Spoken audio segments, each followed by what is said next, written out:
Big boss 6వ episode కి సంబంధించిన విషయాలు. హాయ్ గైస్, ఐ మంచలి. బిగ్ బాస్ లో 6వ ఎపిసోడ్ కూడా ముగిసింది. మరి జరిగిన 6వ ఎపిసోడ్ విషయానికి వస్తే 5వ ఎపిసోడ్ లో నైనిక మరియు యష్మి టీంలలో ఎక్కువ టీం మెంబర్స్ చేరటం వల్ల వారి టీం సత్తాలు చాటుకుని గెలిచిన టీం వాళ్ళు నిఖిల్ టీంలో నుండి ఒకరిని గెలిచిన టీంలోకి తీసుకోవచ్చు అంటూ బిగ్ బాస్ తెలిపాడు. దానిలో భాగంగానే 5వ ఎపిసోడ్ మరియు 6వ ఎపిసోడ్లలో ఆ ఇరు టీంలకు బిగ్ బాస్ కొన్ని రకాల టాస్కులు ఇస్తూ వెళుతున్నాడు. అలా 6వ ఎపిసోడ్ మొదలు కాగానే ఈ ఇరు టీంల మధ్య ఒక టాస్క్ పోటీతో షో మొదలైంది. ఇక 6వ ఎపిసోడ్ లో మొదట ఇచ్చిన టాస్క్ విషయానికి వస్తే చేతులు వాడకుండా ఇరు టీం సభ్యులు కూడా చేతులు జంటగా పట్టుకొని ఆ జంట విడిపోకుండా ఆయా టీంలకు ఇచ్చిన రింగ్లను స్టార్టింగ్ పాయింట్ నుండి ఎండింగ్ పాయింట్ కి చేర్చాలి. ఎవరైతే ముందుగా రింగ్స్ ని స్టార్టింగ్ పాయింట్ నుండి ఎండింగ్ పాయింట్ కి చేర్చుతారో ఆ గేమ్ లో వారే విజేతలు. ఆ విధమైన రూల్స్ తో జరిగిన ఆటలో నైనిక టీం మొదటిగా అన్ని రింగ్స్ ని త్వరగా స్టార్టింగ్ పాయింట్ నుండి ఎండింగ్ పాయింట్ కి తరలించి విజయం సాధించారు. ఆ తరువాత కంటెస్టెంట్ల మధ్య నార్మల్ చిట్ చాట్ తో ఆ రోజు ముగిసింది. ఇక ఆ తెల్లవారి లియోలోని నేరడీరా అన్న సాంగ్ తో కంటెస్టెంట్ల హుషారైన డాన్స్ తో ఉదయం మొదలైంది. అలా మొదలైన 5వ రోజులో మధ్యాహ్నం నైనిక మరియు యష్మి టీంల మధ్య చివరి టాస్క్ ను ఇచ్చారు బిగ్ బాస్. ఆ ఆఖరి పోటీలో కదిలే ఉయ్యాల దగ్గరికి అది కదలకుండా వెళ్లి దానిపైన 5 రాళ్లను నిల్చోపెట్టాలి అన్న టాస్క్ ని ఇవ్వడం జరిగింది. అయితే ఇప్పటి వరకు గడిచిన 2 గేమ్లలో 2 టీంలు కూడా చెరొక పాయింట్ పొందడం వలన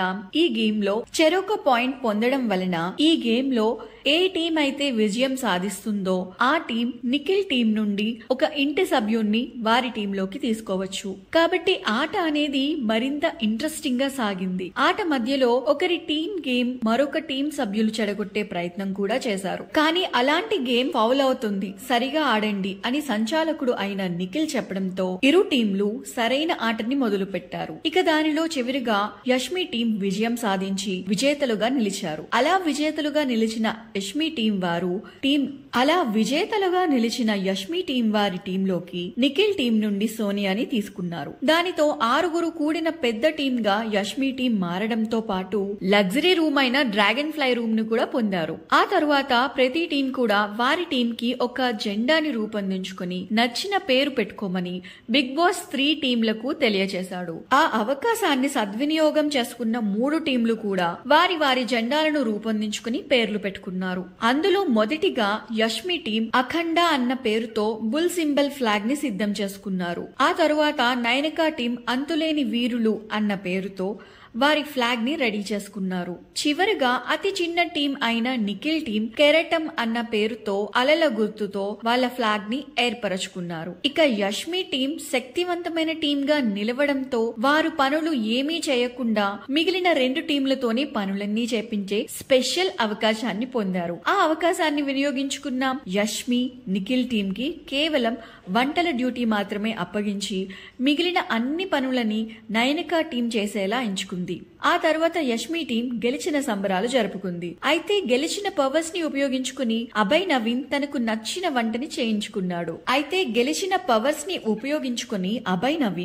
నచ్చిన వంటని చేసుకుంటున్నప్పుడు సీత అది చూసి అభయ్ తో అన్నా మీకు నచ్చినట్టు వంట చేసుకుని వదిలేస్తే మేం కడగలేము అంటూ తన ఒపీనియన్ ని చెప్పింది. దానికి అభయ్ అది మీ పని, మీరే చెయ్యాలి అంటూ తెలియజేశాడు. అలా వారిద్దరి మధ్య కాస్త మాటలు పెరగటంతో ఎమోషనల్ అయిన సీత కన్నీళ్లు పెట్టుకుంది. కానీ అభయ్ ని మాత్రం జరిగింది పెద్ద గొడవ కాదు కాబట్టి మరల ఉదయం కల్లా ఇద్దరు నార్మల్ అయి మాట్లాడుకుంటాం అని ఇంటి సభ్యులకు తెలియజేశాడు. ఎపిసోడ్ చివరిలో అందరూ మాట్లాడుకుని ఆనందమైన వాతావరణంతోనే ఎపిసోడ్ ని ముగించారు. మరి శనివారం జరగనున్న ఎపిసోడ్ లో నాగార్జున వచ్చి ఏం చేయబోతున్నాడు, ఎలా అలరించబోతున్నాడు, ఎవరిని ఎలిమినేట్ చేయబోతున్నాడు అన్న విషయాలు తెలియాలి అంటే మాత్రం రానున్న ఎపిసోడ్ల కోసం ఎదురు చూడాల్సిందే.